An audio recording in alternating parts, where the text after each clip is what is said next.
Hey everyone, I'm Steph, And I'm Megan. and welcome to another episode of Late Night Reads. This week we are talking contemporary romance and covering Pucking Wild by Emily Rath. Let's start with why we selected Pucking Wild. If it's a hockey romance, then we're probably going to read it. Got my hockey jersey on. Always about it.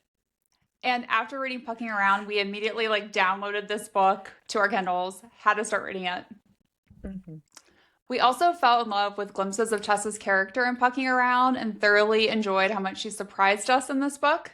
And the spice is great, but we also love the emotional turmoil that she endures. It's an accurate depiction of how many women feel when they're in an emotionally abusive relationship and struggle to feel worthy. Plus, who couldn't fall in love with Ryan? He is the absolute sweetest. Only has eyes for Tess. It's so much fun watching him open up in this book and explore different sides of himself. Never expected this puppy to have a dom side. Oh, puppy. Oh, puppy. This puppy. He would Did love a not, good leash and collar. he did not disappoint. Did not disappoint. Very excited about him. And here are a few things that you should know about the author, Emily Rath. So she's a New York Times, USA Today, and #1 Amazon bestselling author of romantasy and fantasy. She holds a BA in political science and philosophy, 2 MAs in political science, and PhDs in peace studies and political science. What hasn't this woman done? She also started her career as an indie author, self-publishing books, and now has over 600 million page reads on Amazon. And her works have been translated into 12 different languages and counting. Again, just amazing. And she's currently living a full-time author life and is in the Pacific Northwest with her husband, kiddo, and 3 very needy and unruly cats. Her words, not ours. So, before we jump into discussing this book, a couple of key reminders. We assume if you are listening, you have read this book. We are going to talk about spoilers. Also, this book contains a number of topics that may be sensitive for some readers that we will discuss on this episode. An abusive relationship, anxiety, bullying, cheating, divorce, emotional abuse, medical trauma, sexism, and stalking. But now let's talk tropes. First up, we have hockey romance. Yes, please. Give me all of the hockey romance. I'm not pucking around here, and I'm pucking wild for it. So this entire series centers around the Jacksonville Rays, an NHL team where Ryan Langley is a starting player. And we see numerous other players throughout this book, and they do not disappoint. Hockey boys, perfect chef kiss. And then next we have He Falls First. Ryan fell for Tess when he first met her at the beach and pucking around, and he could not stop thinking about her after only one kiss. Then we have Forced Proximity. Tess needs a place to live after being put on leave from her job, and staying with the newly married Price family doesn't seem to be the best option. Gets a little crowded over there. So that's why And a little Rachel, kinky.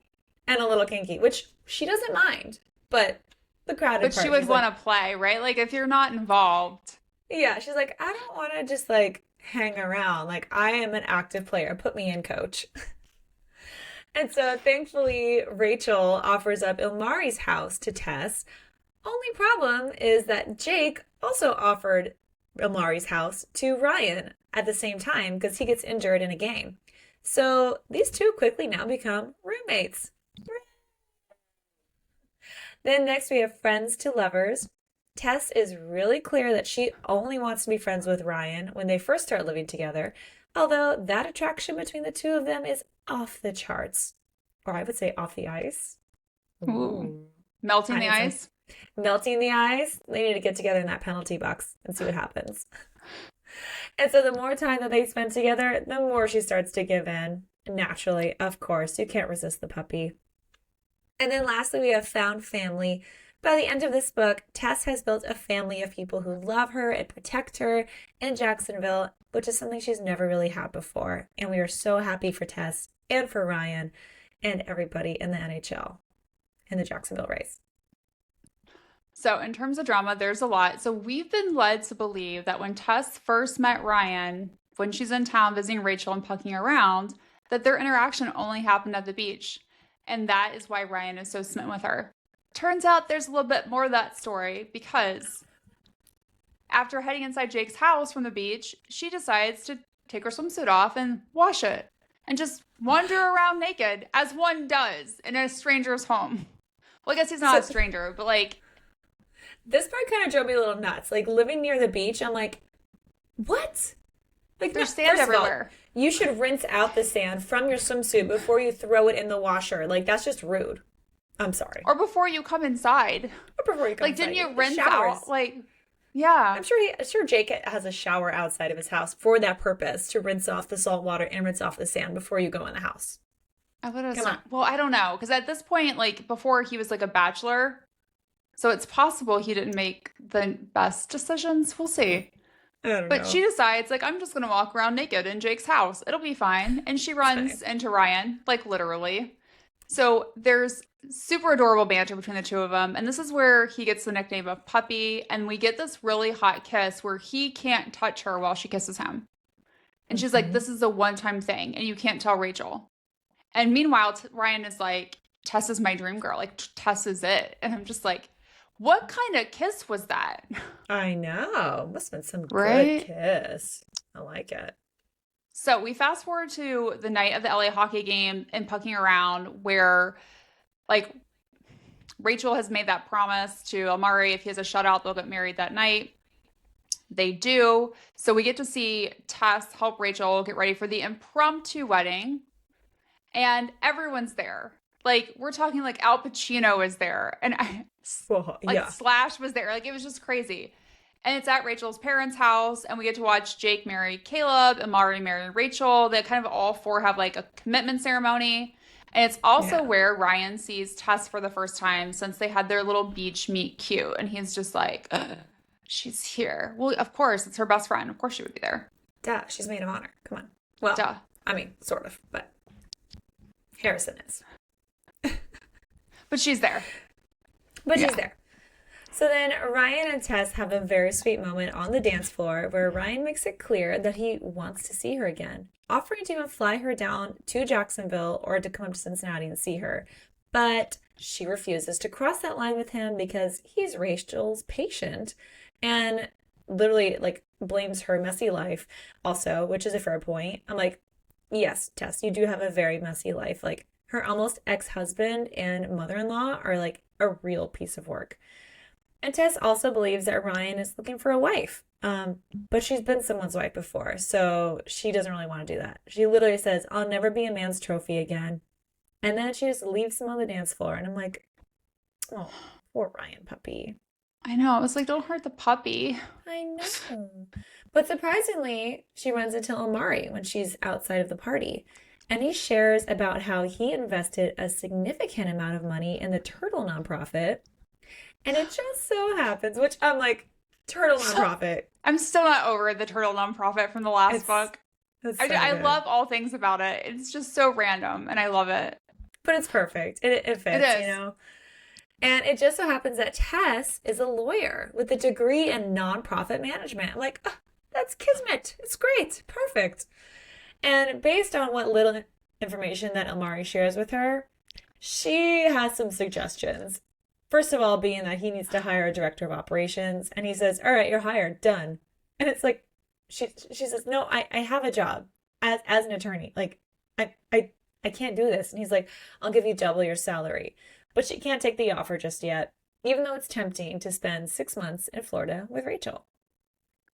So we get back to Cincinnati and we see the assholic nature of her husband. Like, what do we call him? They're separated, but also legally married. Like, is it just fucking Troy? Is it like the almost ex-husband? Like, what?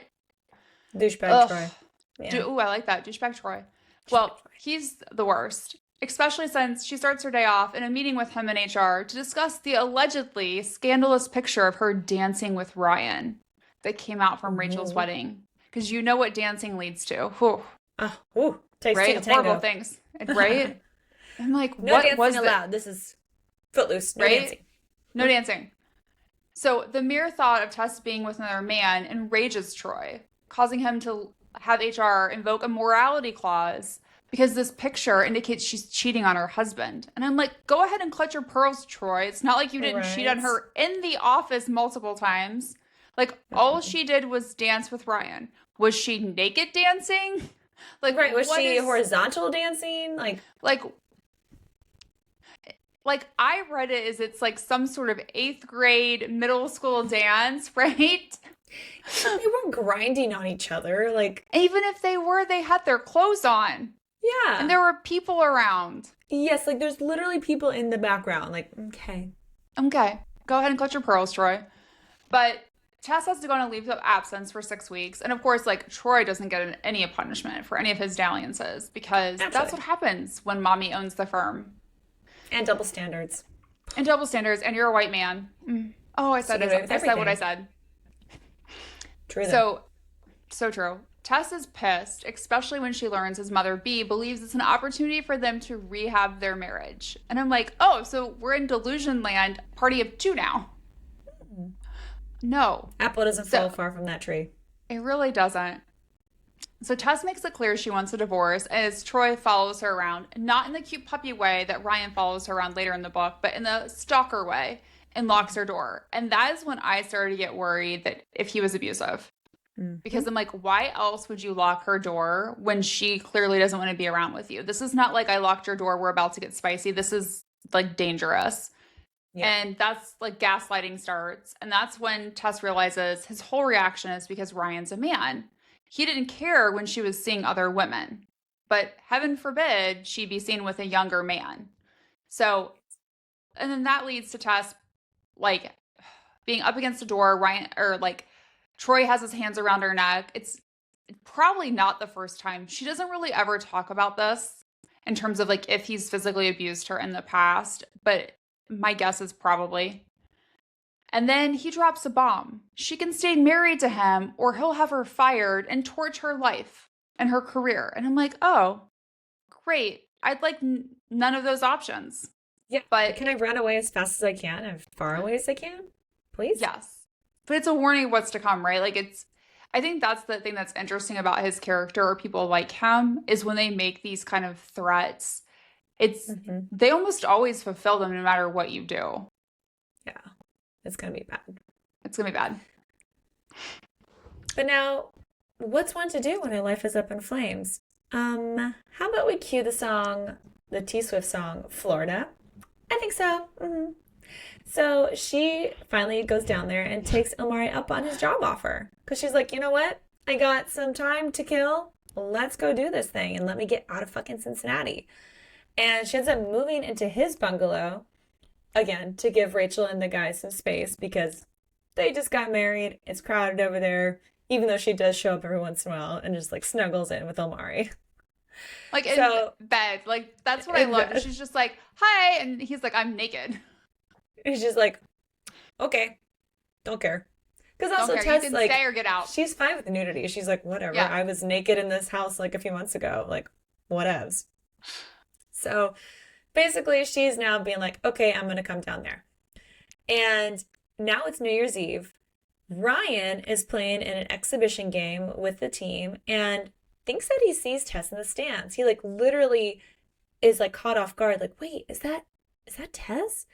And that causes him to get hit and like really hurt his knee, which was also like really rude of that player because he like cross-checked him and it was not cool, man.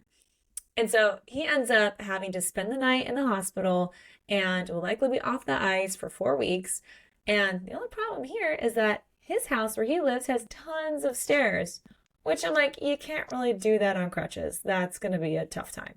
Yeah. So then Jake tells Ryan that he can stay in Ilmari's place, gives him a key. Again, same exact place where Tess is staying. But Jake doesn't know that information yet. Oops. Rachel, you should have communicated this. At this point, I was like, or does he? Right? I was like, because, I mean, I feel like Jake is a meddler. Oh, he's like, totally it would be, right? So I was kind of like, I feel like he might be like, let me just meddle a little bit. But he actually didn't know. Yeah, he really didn't know. He's just like, wait, what? Huh? Like, oh, Jakey. I know. He's also a golden retriever, like puppy energy. He is. He's a little golden retriever. So then Ryan and Tess come face to face with each other pretty quickly at the bungalow. And Tess happens to be naked once again, which is just, girl, put some clothes on every once in a while, I guess. But, I mean, when you're thinking that you're all by yourself, fine.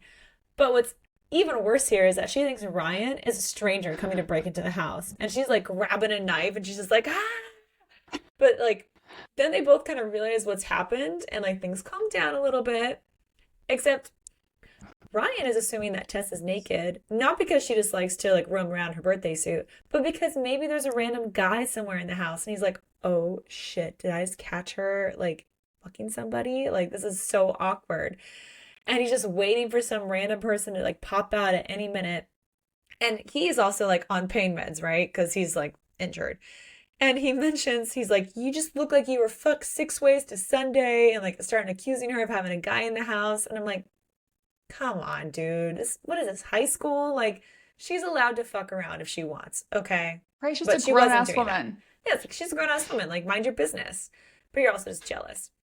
And that clearly pisses off Tess because she's like, you don't have the right. Like, you can't tell me what to do. Like, you're not my husband or my ex-husband. Like, fuck off. Right? So then Rachel, Jake, and Ilmari show up to try and clear up the confusion that has occurred, which ends up resulting in Tess agreeing to let Ryan share the house with her because there are 2 other bedrooms. Plus, like, the Wags are going to take care of feeding him, and the rookies will drive him everywhere. And I'm like, what could possibly go wrong? Well, what could possibly go wrong? What could possibly go wrong? Well, later that night, Ryan is struggling to sleep on his back, which I get. If you're not a back sleeper, I'm a side sleeper. If I have to sleep on my back, it's not going to go well. And Tess ends up lying next to him, talking him through her hair care routine until he falls asleep. Which, you know what? That probably could make someone fall asleep. Yeah. Right? I do this, and I do this.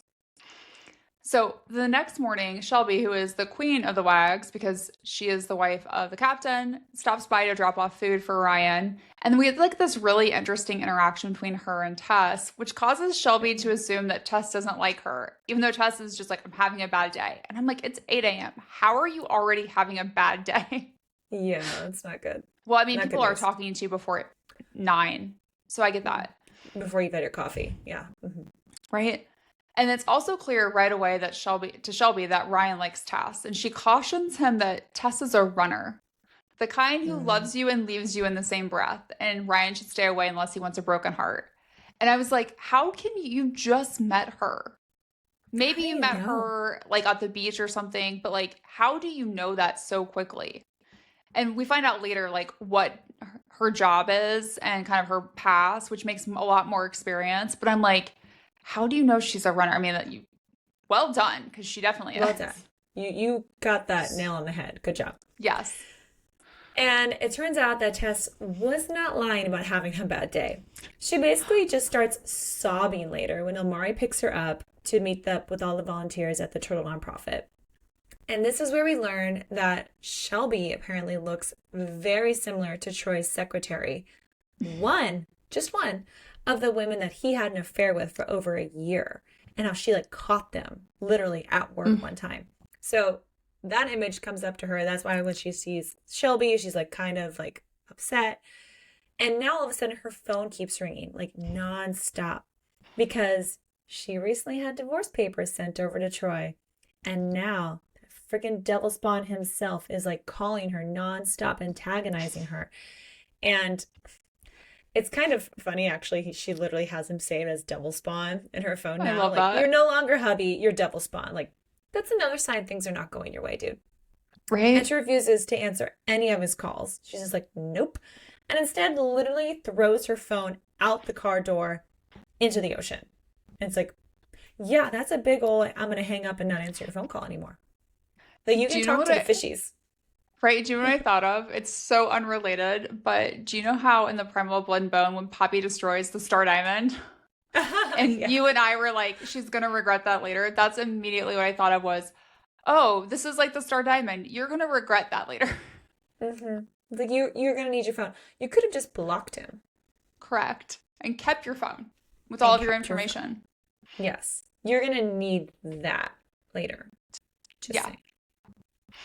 So then after meeting with the Turtle nonprofit team, woo, go Turtles, Tess challenges them to pick one thing to focus on because they simply can't tackle everything at once. They're like, guys, this is one of the hardest lessons to learn in life and in business, but you got to pick one thing to focus on and stick with that. It's hard. I want to do So all she the has things. good nonprofit lawyer direction. Good job. She's like the logical person, like at least in the business sense, where she's like, no. Yes. In the business sense, Eh, she's logical. When it comes to correct. love, not so much. She's kind of like all of us, I feel like, right? Which she spirals. It's not great. Yeah, yeah. So then we get our first like, and I'm just gonna say small spicy scene of this book because I feel like this series has elevated our spice level, and this feels small. But Tess, I mean, she's had a rough day, you guys, and there's nothing better than to end a rough day with an orgasm. So she decides to use one of her numerous vibrators. She has a bag of toys, and I love she's that. enjoying herself until Ryan knocks on the door, and then comes in and gets an eyeful. And I'm like, Oh my. what? Why are we coming into her room? Why can't we wait? Like, I get that you heard sounds, puppy, but oh my goodness. And so Oh, Popper. then, He while had a Tess squeaky is, toy and came on in. he was like, oh, I like it. Yeah. So while Tess is naked, they have another conversation, which I'm like, you are tormenting this poor man about how Shelby looked like Troy's mistress and how like she sent divorce papers to him today. And then Ryan starts to kind of like go into protector mode, which I didn't see or anticipate, I guess, with his character originally, about like Tessa's safety, how Troy could track her to Jacksonville, suggesting like she move into his house, which I'm also like, your house does not sound great by the way anyone describes it. I So, but Tessa's like, I don't want to do that. Instead, she's like, Ryan, why don't you protect me? And I'm like, he hurt his knee. He can barely walk right now. I'm like, yeah, got my crutches. I'm gonna get you. right, it'll be fine. I guess you could whack someone with them, Yeah, until you fall over. right? And she's like, and can you make me feel good? I'm like, okay, hold on. Yes. And this leads to like Ryan briefly finger fucking Tess, the plan to do more until his knee starts hurting. Because clearly they have not thought this through. Yeah, no. So instead, they end up eating popcorn and watching Sons of Anarchy in his bed until they fall asleep. But she's gone in the morning, which I think, I love Sons of Anarchy. So good. right? So next up, Tess attempts to show Ilmari a potential rental space for the nonprofit. But he's very clear. I hired you to make all the decisions. Like, why am I here? I feel like that's when you delegate something to someone and they're just like running it by you and you're like, thank you. I gave it to you so I don't have to think about it. Yes. I appreciate you keeping me in the loop, but I don't want to be here. And but I think it's interesting because we also learned that Ilmari is not confident about doing anything else in his life besides hockey, and retirement's looming in his future, and everyone is, and I assume by that he means like Jake, Caleb, and Rachel are pushing him to think about what's next. But the only thing that he knows is hockey. And all I thought of was like, he might be a Viking, but he has like the heart of a teddy bear, and the emotional security is like every single person in the world. For sure. I just want to give him a hug, though. I just want to give that big old teddy bear a hug. It would make him so uncomfortable, I feel like. Oh, yes. He'd be like, why are you touching me? Just like when she was crying in the car with him, before she throws out her phone, I was like, he probably hates this. Like, there's a woman crying, and he's just like, what do I do? He's like, where's my escape eject button? I don't want to be in this car. Can I throw myself from the car? Ugh.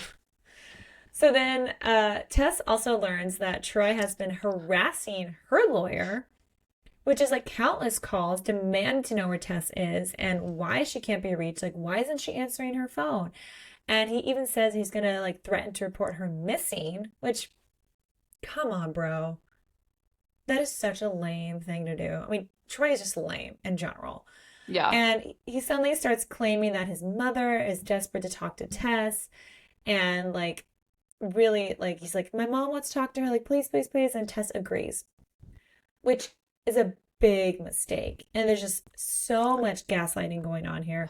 But thankfully, Tess stands up for herself with his mother and asks her to help try to convince Troy to sign the divorce papers before he starts to blow up everybody's lives. She's like, you know how this is going to get. You know how he's going to be. Let's just make it easier for everyone and just sign the divorce papers. She's like, okay, I'll try. She doesn't try very hard. No, she doesn't. Me, Or she has no yeah, power. she has no power. Meanwhile, Ryan is offered a contract extension, and Tess wants to take him out to celebrate. She's like, "This is amazing! Like, this is what everybody like wants. Like, this is what you've been dreaming for." And she's even willing to consider it a date for one night only. And we finally start to see them start to share some truths with each other. And Tess is dressed up all cutesy, and he's just like, "Damn, like she looks good." And they're at dinner, and Tess opens up a bit about her marriage to Troy, and Ryan starts to tell her about how his need for structure in his life. And then Tess finally admits that she's only in Jacksonville because the pictures of the two of them at Rachel's wedding, somehow Troy got a hold of them and like literally made this whole thing up about her having an affair with him. Which I'm like, but they're gonna have an affair, so it's not 100% wrong. It's like fortune telling. Well, do you have an affair if you're separated? Right? No, exactly. Like you're What are the ramifications? Like, where are we at on that? right? Yeah, exactly. Like, I don't think that's an affair. I think it's just called moving on. I think it's called moving on too. Yeah. But when Ryan finds out about Troy choking Tess and not in a sexy way, he is livid and wants to get the police involved. And he wants to put a restraining order against Troy, which should have been a little breadcrumb for something later. But that's also when Tess admits that, honestly, she was just using Ryan to make Troy burn down her life, which she can't anymore because of their friends and because of them being friends. And she's like, at first I really liked the idea of like Troy getting jealous about you, but now you and I are friends and I can't do that anymore. But I'm just like, those are all the words that a man really wants to hear from the woman that he's crazy about, right? Like, Hi. You've been he's friend like, zoned. wait, I'm friend zoned? That sucks. Great. Damn it. He's like, I want to have an affair with you. He's like, I want to fuck you. Can we please go to that point? Don't put me over here. Don't put Puppy in the corner. No, Puppy doesn't want to be in a corner. No. Puppy wants to be on the ice. Maybe Puppy wants to be in a corner. We'll see. Puppy wants to be in the penalty box with Tess. Yes, he does. Yes, so when they get home, Ryan decides to create some new rules. They're friends who fuck to feel good. And I'm like, okay. I mean, I see where this is going. Most of us would call that friends with benefits. Yes. Which leads to a spicy scene where Ryan goes down on Tess and then she gives him a blowjob while she touches herself. And I was like, okay, here we go. But then nothing else happens. Because immediately after said spicy scene, Tess learns that the tabloids have now posted photos of her and Jake. That's correct. Jake. Insinuating that they're having an affair. And everyone knows that's a lie, right? But Ryan wants Tess to get a restraining order against Troy and make the tabloid file a retraction, which leads to arguing. And now they're strained. And I'm like, we just went from like oral sex to now we're not speaking, but we are platonically sleeping together. Huh. Okay. It reminded me of like pucking around when Rachel's like, we can only be colleagues. And then she sends him a boob pic. And I'm like, how did we get from colleagues to boob pic to fucking in a closet at the club? Yeah. So I think this is like, I think it's like similar math. Yeah. Mm-hmm. Right? Oral sex leads to platonic sleeping, no touching or talking right now. Okay. That's not confusing at all. No. Especially to Puppy, who's like 22 and all of this. He's like, oh, what's happening? Right? What's going on here? You give me my bone, then you take my bone away, and then you tell me I can't play with my bone anymore. But I want it. It's my favorite toy. And you're handing it in front of me like this. Right, and you walk around naked half the time. Oh my God. He's literally just like, please. Please. Puppy wants to play. So Ryan does attempt to apologize by making lobster mac and cheese, because there's this whole thing throughout the book about how she likes lobster mac and cheese and he likes the blue box craft versions, except that he burns it because he doesn't know the difference between bake and broil. And at first, I didn't think anything of it because that is something I could see my husband doing. That's something that I would do. Okay. My husband would absolutely know the difference between bacon and broil. He's the cook. I am not. I'm just the cute face who eats the food. See, my husband, one time I was like, oh, can you put 2 teaspoons of salt in that? And he put in 2 tablespoons. No. Yeah. Oh, that's Guess when I bad. See, I realized wouldn't it do that. after I was done cooking.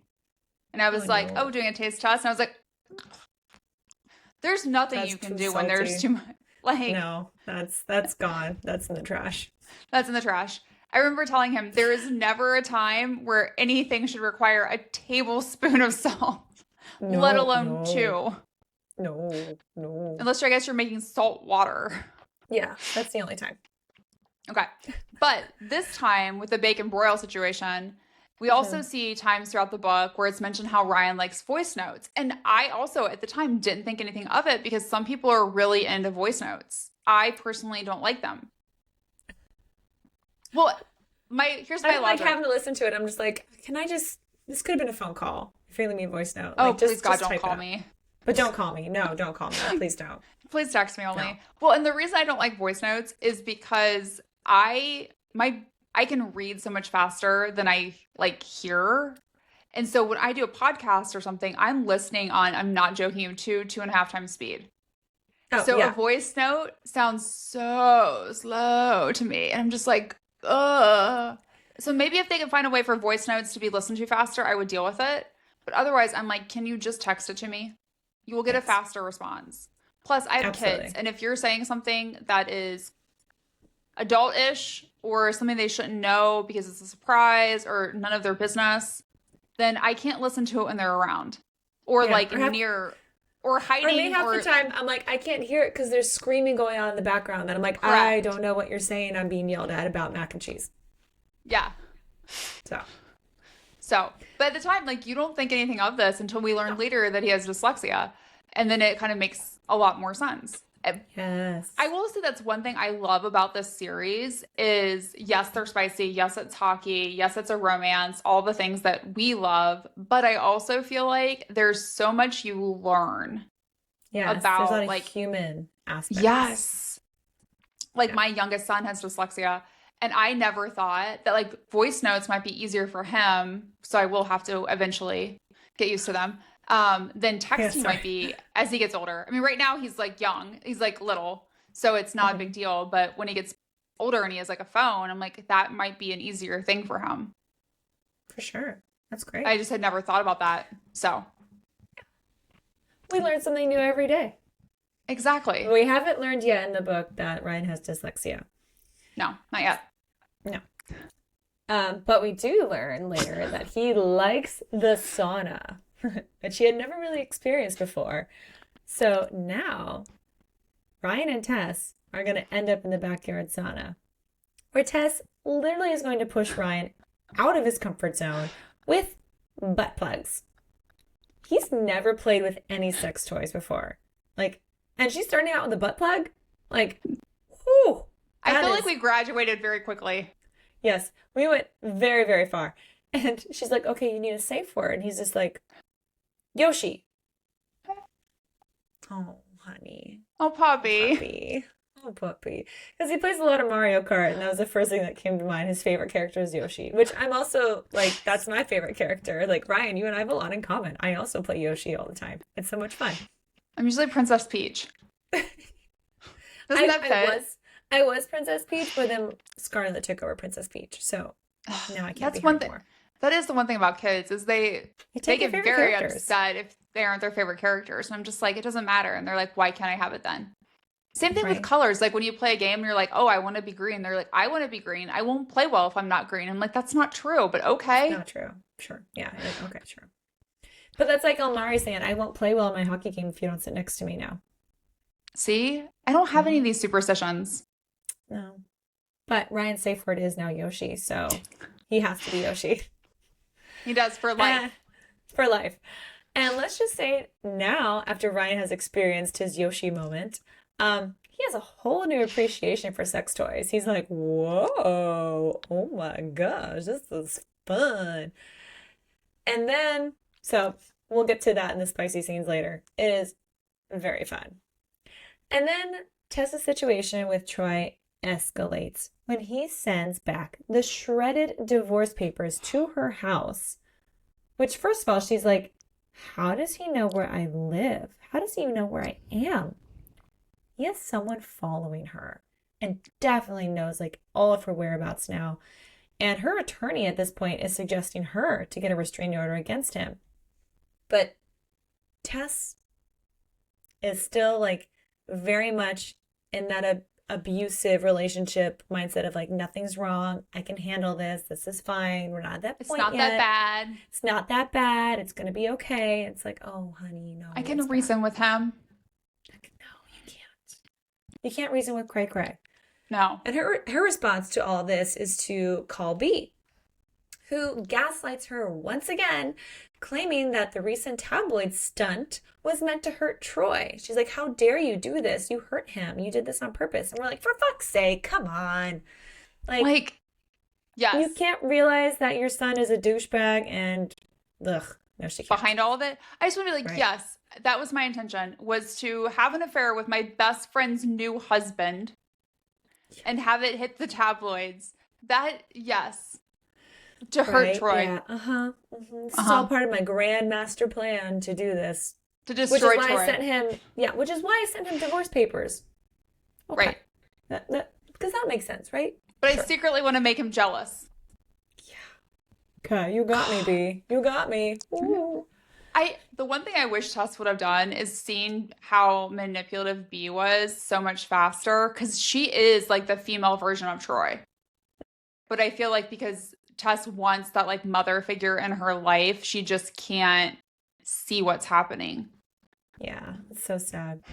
It really is. So then later at Shelby's birthday party, Tess is dressed as a sexy devil, and she is just emotionally struggling with the Troy situation, which, how could you not? That's also very, very traumatizing, everything going on with him. And then she runs into Shelby. And we'd learned that Shelby is actually a child psychologist and mainly works with kids who are in the foster care system, which is exactly what Tess was. That's how she grew up, in the foster care system, in and out. Why she attached so much to B, being a mother figure, which is also why it's hard for her to find like a found home, basically. Yeah. And then Shelby shares with her that Josh, Sully, is actually her second husband. And she used to be in a very, very bad emotional, abusive, physical relationship beforehand. And she tells Tess that she needs to be gentle with Ryan because he is absolutely crazy about her and no one wants to see him get hurt. But she also understands like where Tess is coming from, like with the whole like, you have a crazy ex, you need to be careful of that, and you need to be careful that Ryan doesn't get hurt in this process too. Right. Well, I think she's also trying to show her, like, I've been where you've been, and you can be happy afterwards. Like, there are good men out there. Like, I think she even says, like, Ryan might be the best one. Yes. Yes. So, but you need to take care of business. Like, yes. You need to leave this. And you need to not break Ryan's heart because, like, we'll come for you. Because puppy. So the sexual tension between Ryan and Tess is off the charts at the party. It's slightly derailed when he has to take care of a drunken date of another player and tries to like put her to bed with Tess. Not like in a sexual way, but like in a she's drunk. She needs to go sleep it off. We need to help this chick. So they're like going up looking for like one of the guest bedrooms, and they walk in on Navi, Morrow, and Poppy in the midst of some Eiffel Tower action. And I was like, Poppy, I did not expect that from you. And then if you read the next book, Fucking Sweet, you're like, wait, Poppy, good way to go, girl. Huh. Right? So well, Poppy. Absolutely love that. And then we finally get some good spice between Tess and Ryan. Although it's oddly in baby Josh's nursery, which I was like, the baby wasn't there, so the baby's not there. So it is what it is. Sanitize. Children play in there. They're stuffed animals. Yeah. But it starts with them going down on each other, and then they end up finally having sex. And then they realize their nursery has cameras. And I was like, it also probably had a baby monitor too. Uh-huh. Yep. So the next morning, Tess freaks out, rightfully so. And that's how she ends up in Rachel's house, technically in Rachel's bed, where Jake and Ilmari are sleeping. And she's partially freaked out because she just had sex with Ryan and was thinking with her vagina, not her brain. And Happens. but is really freaked out because cameras have recorded it. What's funny to me is like she's like worried that Shelby will be mad at them and like she's embarrassed. And I'm like, I'm worried this is gonna get out on the internet. I know. I'm like, that could be an interesting sex tape. Well, I'm like, he's a famous NHL player. Like, if this were to get out, it's in the cloud, I assume. Like, I don't think Josh or Shelby would do it, but like hackers. Oh, exactly. Be bad. Not that I think any hacker would think they'd find this in baby Josh's nursery. Oh my goodness. Right? It's like, why would a hacker? You've got other problems then, if that's. You probably do.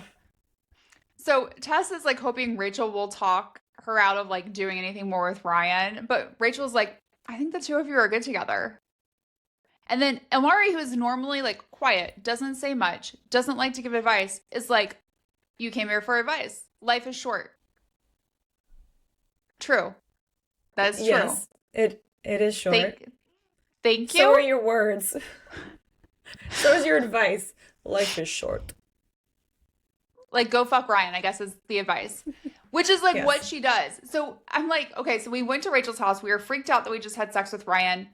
The answer is to have more sex with Ryan. And we get a few details about shower sex. I definitely think we should have more sex with Ryan. I mean, I agree with this. Yes, There's please. more toys used. She uses a cock ring on him.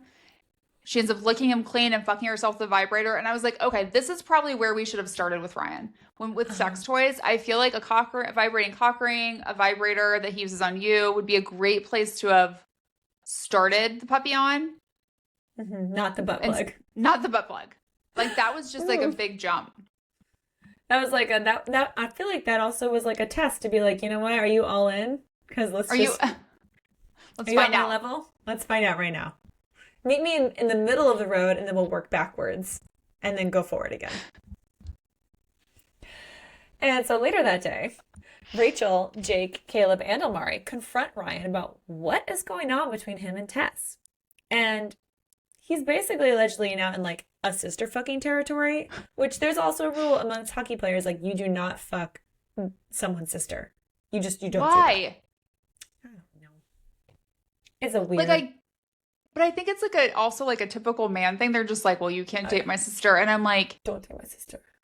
But you realize if you date a girl and she has any siblings, then you're dating someone's sister, right? You're dating someone's sister, right? Yeah. I don't know. But it's okay if you don't know them? Right.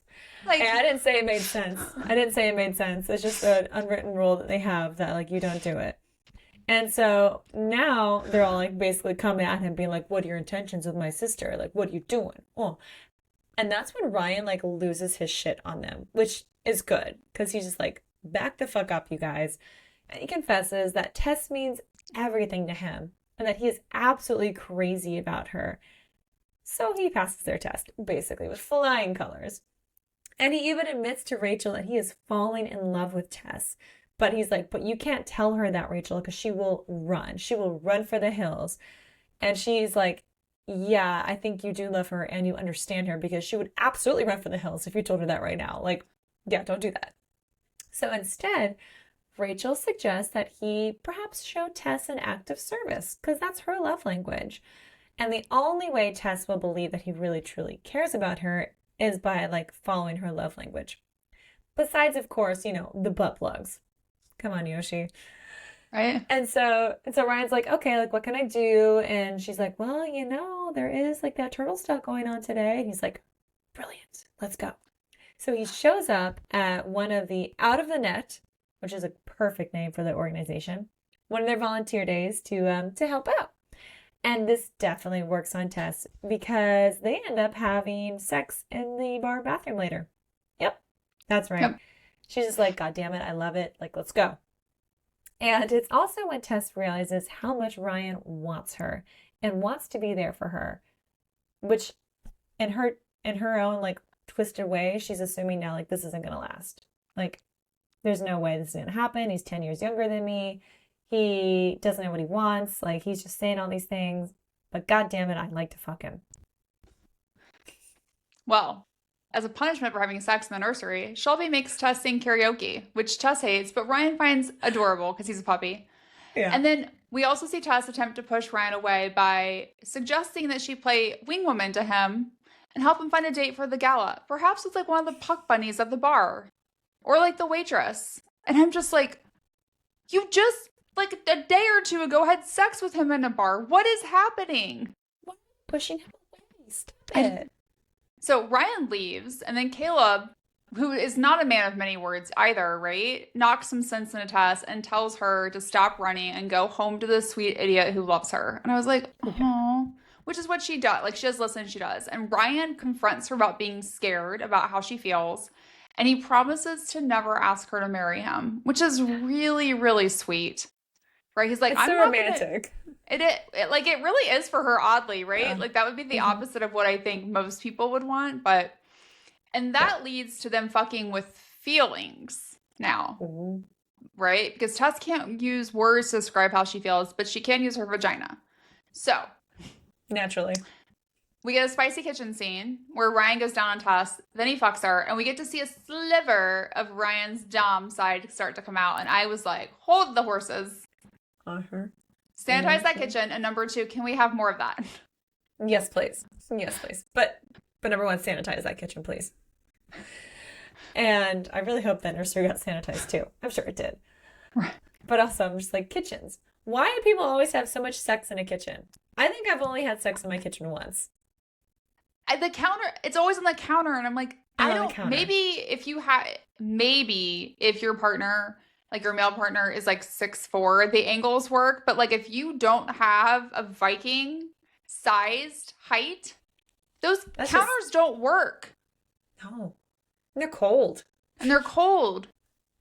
Like, and again, you have to ultra sanitize because you're just like, I know. Food goes on here. You eat off this and not always in that way. I mean,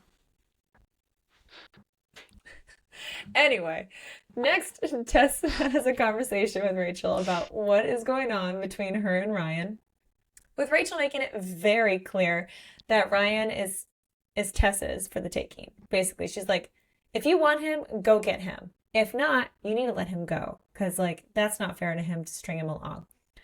Meanwhile, Ryan has surprisingly a very similar conversation with Ilmari about Tess, where Ilmari asks how he knew Tess was the one and encourages Ryan to then make Tess just laugh more. Because, again, life is short. Thank you very much, Ilmari. Life is short. Thank you, Rakas. And so then when Ryan gets home, things get extremely hot. And once again, his dom side is coming out to play. Puppy has turned into a little pit bull now, and he's just like... And I like it. I like it a lot. And we also find out, apparently Ilmari's bed is a sex bed with eye hooks all around it, with a base that is meant for tying people up and tying people down. Why are we just now learning about this? Did Rachel and Ilmari use it? And if so, where is that chapter? Also, if they didn't, why not? And also, is their bed in Jake's house, like in their house now, like this? I need to know. Where do you buy this? Is there a pulley contraption in there too? Like, can things be like lifted and moved and spread? I hope so. So one thing we do know is that Ryan and Tess are very excited to try this out. And Ryan handcuffs and ties Tess down. And then he goes down on her and then fucks her in the ass while she has a diddle inside of her pussy. And Puppy came to play. And he is just like having a good time. And so are we. Well, and it's so funny because you think back to like when he talks about sex before Tess, he was like, he had sex, but it was like more of like to get off. Like it wasn't something I think he really like enjoyed. Yeah, he was just like, all right, like this is a need that I have. Let me just satisfy it. He never like explored his sexuality. No. And we've quickly ramped up very quickly. Mm-hmm. We had a crash course. Yes, we did. So the next morning, we get morning sex, which is a lot more emotional than I think they've really had before. And it's the perfect way to start off any day until Tess gets to the office and there's a box waiting for her, and it's not flowers or cookies. It is creepy stalker pictures of her and Ryan alone at various locations, including some of her having sex inside the house. And I'm like, oh, no. Oh, Like, hell no. mm. So we got a stalker. It's Troy who's paying a photographer to do all this because Troy's a fucking creeper. And that leads Tess to decide to call Troy. I'm like, no, we call the police. We don't call Troy. Or call your lawyer. Right. Troy weirdly wants her back, but then also threatens to destroy Ryan's career by leaking the pictures that Ryan's having an affair with a married woman. And he's like, come home to Cincinnati and we'll discuss the terms of an amicable divorce. And I'm like, wait, you just said you wanted her back. Now if she comes back, you can get divorced. What? He doesn't want anybody to touch what's his. What he thinks is his. Yes, what he thinks is his. She's not property. Women are not property. But he lets her stay for the gala, but she cannot spend more than one more night with Ryan or he'll go public. And the reality is Troy's not going to give Tess a divorce. Like, if she goes back, she knows this, but she also doesn't want him to hurt Ryan. And then she realizes that Troy must have something up his sleeve about Ryan that he hasn't shared with her. And I'm just like, why haven't we called the police? Yes. He is. Or your lawyer. He is harassing you. Call. You're a lawyer. 911. Hello. So it's one of those things where like doctors don't make the best patients. Yeah. Lawyers don't always use the best common sense about themselves. I can see that. Huh. If somebody else came to you with a story, you'd be like, yes, you should do this. Here's my lawyerly advice. But when it comes to you, you're like, oh no, I'm too smart. I can figure this out. I don't have to do that. And you're like, no. Are you snack? Why are you being dumb? Exactly. So then it's the night of Ryan's game. He's healed enough where he gets to play again, and he's expecting Tess to come. He's left one of his jerseys for her to wear, right? Which is like such a big deal, and she doesn't show up. So he is playing like shit for the game. Yeah. So they have a break. He goes to find Rachel, who tells him Tess isn't coming and will be staying with her tonight. And I'm like, you're poking the bear. Just tell him what's going on. So then he confesses his love for Tess and they need to tell her that he loves her. And Rachel's like, don't do it tonight. It'll make everything harder. And then Rachel drops the bomb that Troy threatened Ryan. And then Jake, my favorite golden retriever, shows up and he's like, go home, check Tess's closet. Because Jake did not make a promise to keep this a secret from Ryan. Nope. So he's like, I'm gonna tell. So Ryan tells his coach it's a family emergency and he rushes home, which is true. She is his family now. Yes. And he's also like, I'm playing like shit anyway. Like, put somebody else in. Like, you don't need me. You don't want me here. You don't want me back on that ice. It's gonna be shitty. Yeah. And so coach is like, all right, go. Like, take care of your family. So he races home, and once he gets there, he rushes to the closet and he finds the photos. And he is hurt, obviously. Like, someone has been like watching them and stalking them. And also hurt that Tess didn't tell him. Which I would just be like, what the fuck is this? Like, it's one thing that he's doing this to her, but like to be doing that to him, it's like, whoa. And Tess begs him to leave because she just knows that the photographer is somewhere nearby. Like, maybe he's parked out front. He's like hiding somewhere. And that's why she has like all like the blinds closed and like the lights off pretty much. But he refuses. And he's like, I want to know everything that Troy has done. Like, you tell me everything right now. And that's when Tess finally tells Ryan about how Troy has threatened to blast these photos of them online and is threatening to like ruin Ryan's reputation, saying that he's having an affair with a married woman. And we finally see both of them exchange I love yous in like the weirdest way. We're like, wait, how did that get in here? Like, what? But I'm okay with it. Because then it leads to a spicy scene where basically there's like, fuck these photos. They throw them on the bed and they fuck on top of them. Because they're just like, take that, Troy. Ha. And Tess fucks Ryan in the ass with her strap-on dildo. And then it's also inside of her while she gives him a hand job. I'm just like, there's a lot going on here. I had to read it a couple times because I was like, hold on. It's like a strapless strap-on dildo that's inside of her that then she used to... And I was just like, Puppy has went from like no sex toys to like, woo! Puppy is very like a short wolf. period of time. Yes. Puppy has grown. He has evolved. Very quickly. And he's enjoying it. He's like, oh, damn. All right, this is nice. I'm getting my first prostate exam. And he likes it. And they're just basically just like, if somebody's watching, like, give him the middle finger. Who cares? And now it's time for our turtle gala. And a lot of stuff happens that has very little to do with turtles. So, number one, Poppy is pregnant and doesn't know who the daddy is. Oh. She's like, I don't know if it's Novi's or if it's Amaro's. I don't know. I'm like, oh, girl. We got to find out what's going on in your book next. Like, shit. And next, Ilmari has told the other volunteers to now start running all the ideas that involve him past him, especially tonight. He's like, which is normally like the opposite of everything that he usually wants. But this gala is making him very uncomfortable. And he's like, if things suddenly change and I have to do stuff, you tell me first. And I will tell you if I'm okay with it. Okay, Ilmari. Okay.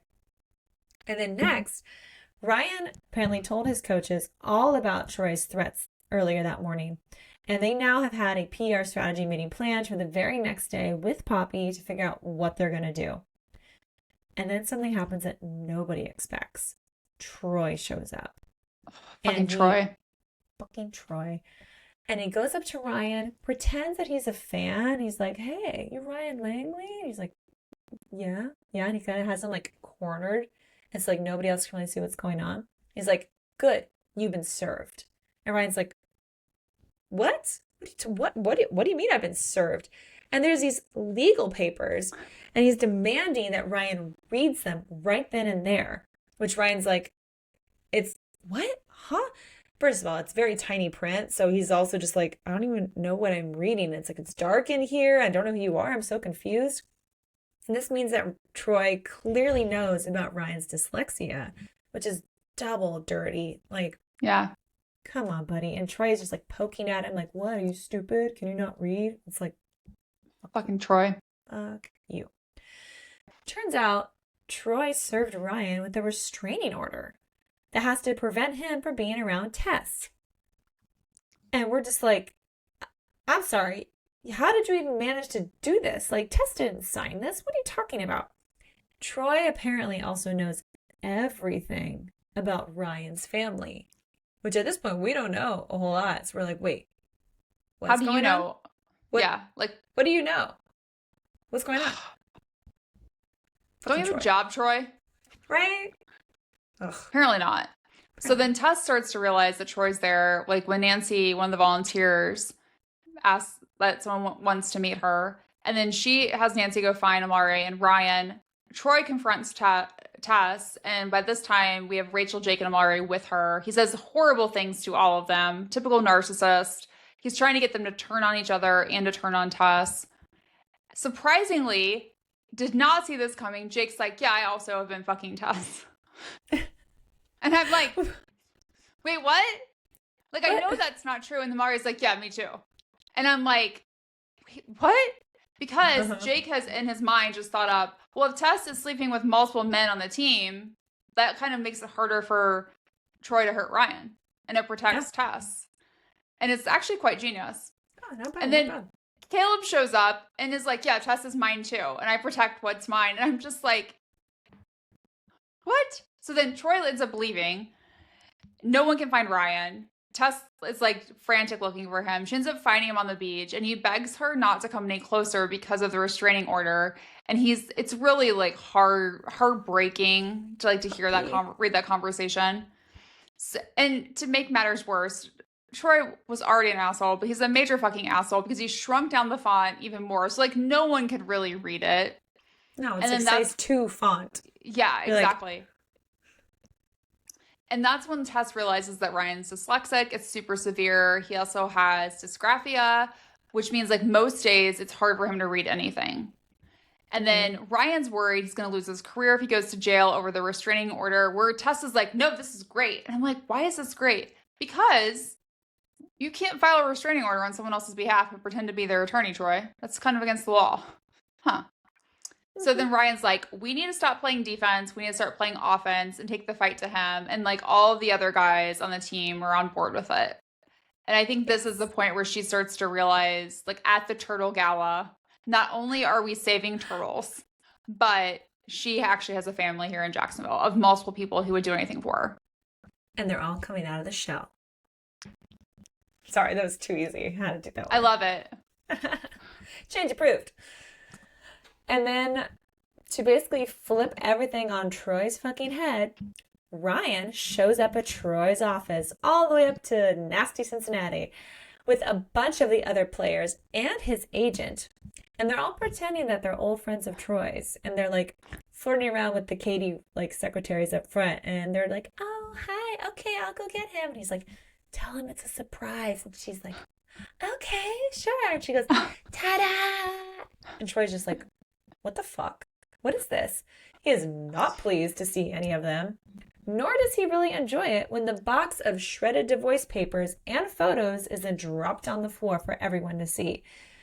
And then Ryan drops the bomb that they caught the photographer who sold out Troy, and that they know all about how Troy has been pretending to be Tess's legal counsel to try and get a TRO, restraining order, in her name, and that Tess is already contesting it.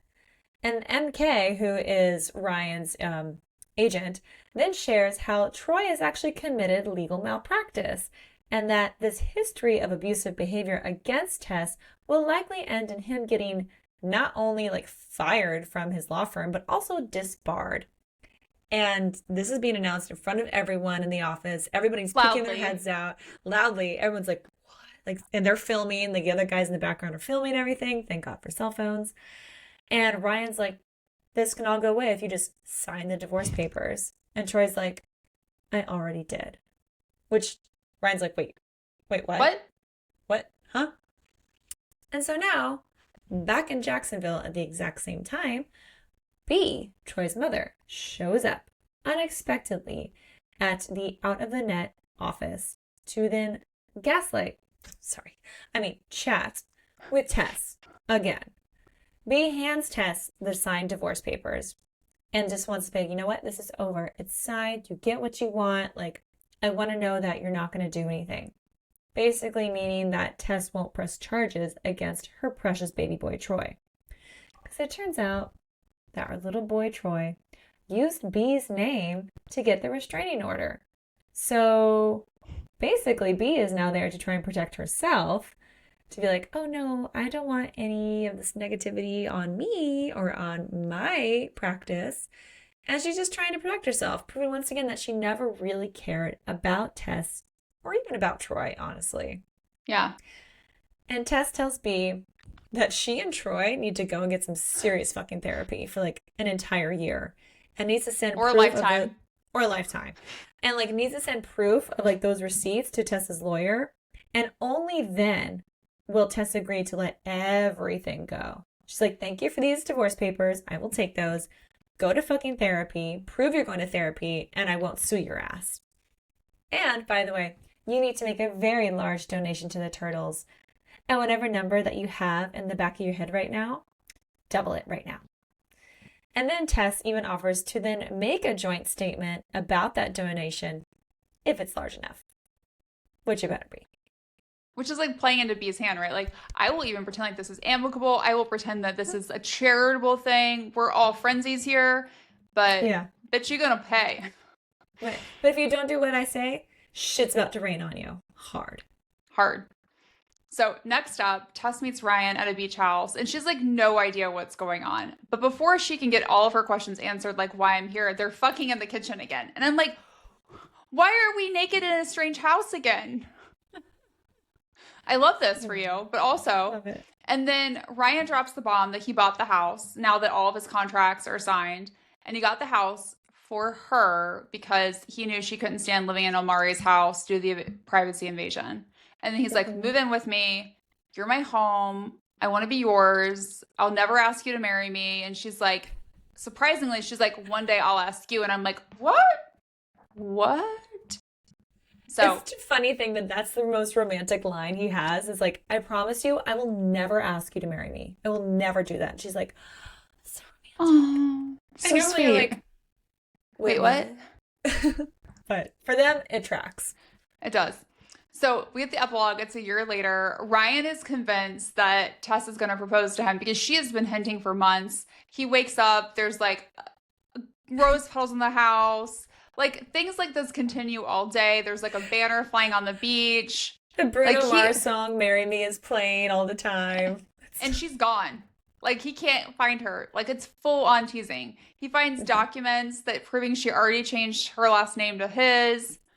And finally, we see, like, right before the game, like, she proposes to him, and he wants to marry her that night. And she's like, I already have a wedding planned for Turks and Caicos. He's like, that can be kind of like our fancy wedding. We're going to get married tonight.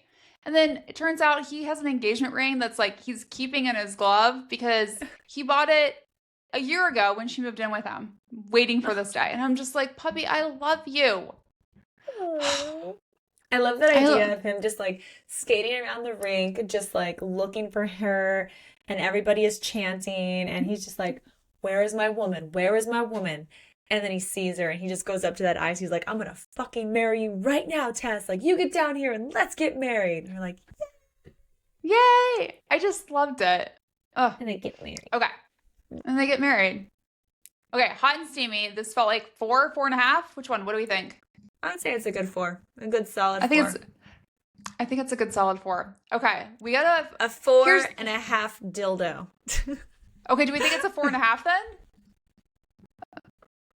There's a lot of toys used. There's a lot of toys. I'd say for the toys. Yeah, 4.5. It gets a half.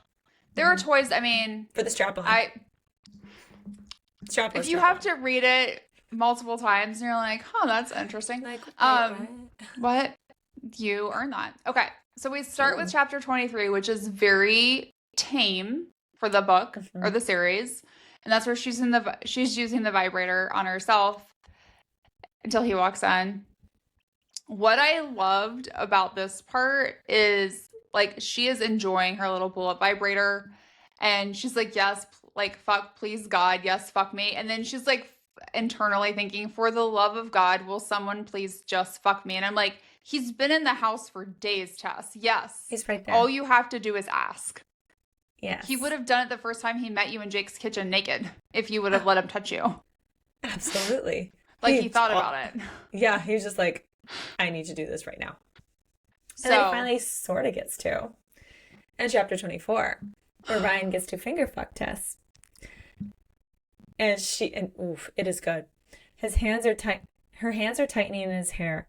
Please, Ryan, please, baby, I need to come. I need to come so fucking bad. I whine, pulling his face up and pressing his lips back to mine. His right hand wraps around my nape, holding me secure as he drops his left hand down. No preamble or teasing whatsoever. He works 2 fingers right through my slick pussy and shoves them up inside me. Fuck God, I practically scream, clenching around his fingers. Way to go, puppy. Way to go, puppy. Okay. Good boy. You get a treat. Good boy. You do get a treat. And then chapter 33, he goes down on Tess. Here's his treat. Well, everyone gets a treat, I guess. Yeah. Okay. So what I loved about this part was she says, he'll have me dripping by the end. I only pray I can relax enough to come. And I was just like, oh, that's a big compliment, I feel like, puppy, for Tess to give you. He hums against my pussy, teasing with his tongue, spreading me wider to lick along my cell. You taste so fucking good. And, like, we're at the point now where, like, this is, like, date night, right? So she has, like, this tulle skirt on that he's been fantasizing about since she, like, walked out. And all I can think is, like, his head's down there, hidden beneath the tulle skirt. And she's like, God, that feels good. And I'm like, oh. Well done, puppy. Well done. Good boy. Good job. Then you get chapter 34, where Tess goes down on Ryan while also touching herself.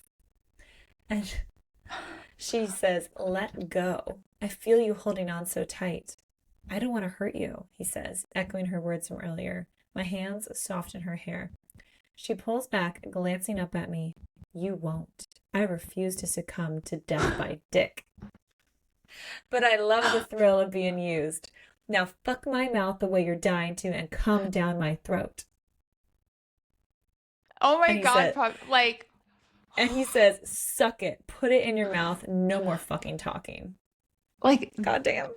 I feel like that's when like the little Dom side of Puppy got like the light got flipped on, and it's like, oh, Got real happy. I felt like he's kind of like one of those three-way bulbs where like you can turn it on 3 times to get the brightest one. And right now we just turned it on to the first one, and I'm like, oh, where's this gonna go? Mm-hmm. So good. Okay. Chapter 37. We are in the sauna. You guys. Okay, so one, sauna scene. Love, love, love, love. Love that they're using toys.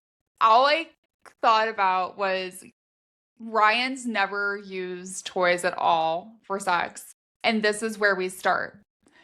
And it says a lot of things about their relationship, right? Like he's like that trustworthy with her to try new things, to try something like this. That would be, I think, a stretch in a lot of ways, both figuratively and physically. Like for some guys. And I'm just like, that if you don't know how desperate he is to do anything for you, this shows it. Mm-hmm. Okay. But we're in like Ryan's POV. And so she's like going down on him while he has his butt plug in. And he says, "The plug is full in my ass and the vibration sent a sharp tingling all over my body like I'm being licked by fire.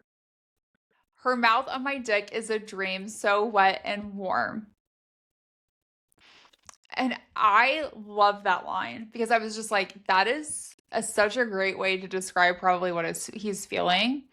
And then he doesn't really say a lot of things that are coherent next. It's like, "Tess, God, babe, I'm not going to last long. Ah, oh my God, fucking fuck." And I'm like, fucking fuck is, that's a new one. Like, that's a new one. And then a tremor starts deep in my groin and rockets up my spine. Oh, damn. And I love that they both have butt plugs in. And they have remote controls to control each other's butt plug. Correct. So, like, she's having, like, up. no reaction, like, as much, right? Like, oh, and leading up to it, she was like, "I'm already wearing one. I've been working up to it. And, like, there's a bigger one." And it's like, oh, shit, Tess, you don't mess around. No. God damn. So, then chapter 44. Tess and Ryan go down on each other, and then they fuck. Yes. This is good. And she says, this is her point where she's like literally like claiming him. Like she says it. In the nursery. In the nursery. With all the teddy bears watching. I would turn all the teddy bears around and be like, I know, that would be kind of creepy, keep your right? innocence. Keep your innocence. Don't look at me. Don't look at me. And same way with pets in the room. Yeah, you're like, shh, get away. So, everything's nice and fuzzy. Except for this. I'm putting my mark on you tonight. You are not a free dick anymore. This is mine till I say otherwise. His hand tightens in my hair. Do it, claim me. And then he pulls on my hair, tipping my head back. But just know this goes both ways, he warns. Unlike the idiot twins down the hall. I don't fucking share. It's not in my nature. If my dick is yours, that pussy is mine. We can still be friends who fuck, but I'll be the only one you're fucking. Understood? Yes, sir. Yes, sir. Yes, puppy. And then he even says, your pussy is gripping me like a fist. You are a queen on her fucking throne. Oh. Oh, my. Oh, puppy. I mean, puppy. He's like, I just feel like he came out of nowhere with his dirty talking. And I'm just like, I'm here for this. Okay, I think he's taken some, maybe Caleb gave him some tips on some dirty doll work. Caleb should teach a class. He really should. He really should. Okay. So chapter 46, we get a few details about shower sex, the use of sex toys. Not enough for you and I, as always. Chapter 48, they have sex in the bar bathroom. And my first thought was, is this the same? Are we at Rick's? Is this the same bar bathroom that everyone goes to have sex in? Does the bar owner know? Yeah, like Rick's, like the Rick's, little place that they go all bar the time. And grill, yeah. Yeah. It's gotta be. I'm like, is this the same bar bathroom that everyone fucks in? I hope there's not a camera in there because. And also, like, does the bar owner know? Like, people are in there for 15 to 20 minutes. Like, there's just, like, a line of Rays players that are just, like, next. Waiting their turn to go in the bathroom. Mm-hmm. Right. So. How clean is this bathroom, too? Like, it's not clean. What's the floor sticky with? No. Well, I mean, she says, my back is pressed up against the graffitied walls as his dick pounds into my slick pussy. How we got here, I have no idea. I blame the Chardonnay. True. Okay. And like I always blame the Chardonnay. And I'm just like, because he was there for her, looking at me like I was his sunrise. Everyone else was there for the turtles. And I'm like, oh, this is where we marry this guy. He may be a puppy, but he's there for that pussy. Yes, he is. And then he says, come for me. And I'm just like, I don't know why that line is so hot. Yes, puppy. And then we get chapter 52 where Ryan goes down on Tess and then fucks her in the kitchen. Yes. And he says, this is what I want. This body, this woman with these perfect fucking curves. I want all of you every hour, every day. No other woman compares to you. Fuck. You kill me, Tess. I can't breathe when you look at me, and I die when you look away. Tell me I can have you.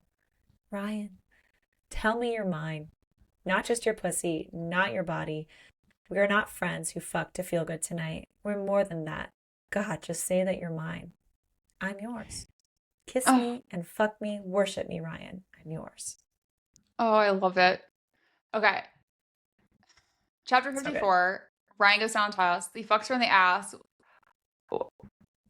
While a dildo is in her pussy, there's a lot going on. Mm-hmm. There's also handcuffs because she's been tied to the sex bed. Yes, please.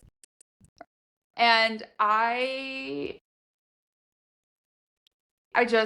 sorry. I think I lost my train of thought because I was like, you're too focused on the sex bed. I'm too focused on the sex bed and why we haven't learned more about it. Where can I get one? Can you add that to your current bed? Like, is there Yes, you can. Oh, well, we'll talk about that later. Yeah. He's willing her body to relax as I keep eating her out. I let my fingers play too, getting them wet by dripping them in her entrance. And I'm just like, you have leveled up, because he had said before in the book that he really didn't go down on girls a ton. Like, he didn't really enjoy it. And now he is like an expert. Because she's like, oh, fuck, he that feels amazing. He only knew how to do the ABCs, which is apparently like the trick that that people learn with your tongue. You make an A, you make a B, you just go through the alphabet. This boy is reinventing the alphabet. Well done. He has turned up that light level to bright. Mm-hmm. Well done. So then, chapter 55, Ryan and Tess have morning sex, which is always nice. And she says, I'm ready. Don't be gentle. Take me. And he slams in with his hips, sinking inside. We both tremble at the moment of connection, adjusting our hold on each other before he begins to move. And that's like, I feel like a making love moment. Yes, I think it was their first, love making. It's like, it's still like fucking, but because there's no like foreplay really necessarily, but they just like hold each other and like. It's emotional connection. It's emotional. Yeah. And then we get a different kind of emotional connection where chapter 59, Tess fucks Ryan in the ass with a strap-on dildo. Yeah. And she says, breathe, baby. You're doing so well. Look at you taking my pretty silicone dick. Talk to me. Tell me how you feel. And he says the vibration feels good. She says, look at me. And there is such a burst of feeling there. And with a gasp, he grabs my hips and pulls, sinking the dildo in deeper. And then motion pushes the pony high and tight in my pussy. And those bunny ears hum into either end of my swollen, needy clit. Oh God, I cry out, back arching like I was just zapped with electricity. I drop forward between his spread legs, catching myself with my hands to either side of him. So they're having a good time. They're having a good time. Very quickly. Very quickly. Okay, then we get to chapter 68 where they have sex in the kitchen again, but of the new beach house. Because she doesn't know where she's at. Why am I here? And he's wants to fuck her. And she's like, I want you too. And then they're like just in this house and she has no idea what's going on, getting naked. And she's just like, naked. And she has no problem, right? Like, please, baby. And then they're fucking. And she's like, that's it. That's my girl. Fuck you. Feel so good. And I'm just like, you don't know where you are. But I mean, she's with him. That's all that matters. She's with him. That's all that matters. This book was so good. There was a missed opportunity to have a sex scene in chapter 69. There was. There always is. I mean, the number on my jersey I'm wearing right now is 69. So there should have been a 69. I feel like this book had, like, once again, I don't feel like I needed more spice. I felt like it was the right amount of spice. It's good. It was really good. It's good. I enjoyed it. It wasn't as much as Pucking Around, but I don't think anything's ever going to be as much as Pucking Around. That is our new bar. We'll see. Woo. We'll see what happens. In terms of what's next, if you enjoyed this book, we think you'll also love the rest of the series, Pucking Sweet and Pucking Strong. We love the two novellas, Pucking Ever After Volume 1 and Volume 2. You should read those after you finish this book. If you want more hockey romance, then check out the Agitator series of Megan Quinn. 5 books in the series, spice heats up. And if you would like more books where the FMC gets over her toxic ex, then Story of My Life by Lucy Score, Until Somewhere to Us Part by Megan Quinn are also great reads. Very good reads. And then join us next week when we dive into the world of romantasy and discuss Fall of Ruin and Wrath by Jennifer Armentrout. And oh my God, I could not put that book down. I instant devoured it. It is so great. You will enjoy. Happy reading. Happy reading. Thanks for listening to Late Night Reads. Don't forget to follow us on Instagram, TikTok, and Facebook at Late Night Reads Podcast. And check out latenightreads.com for even more information about all the books we're reading. If you loved today's episode, make sure to subscribe, rate, and review our podcast. And share the show with your fellow book lovers.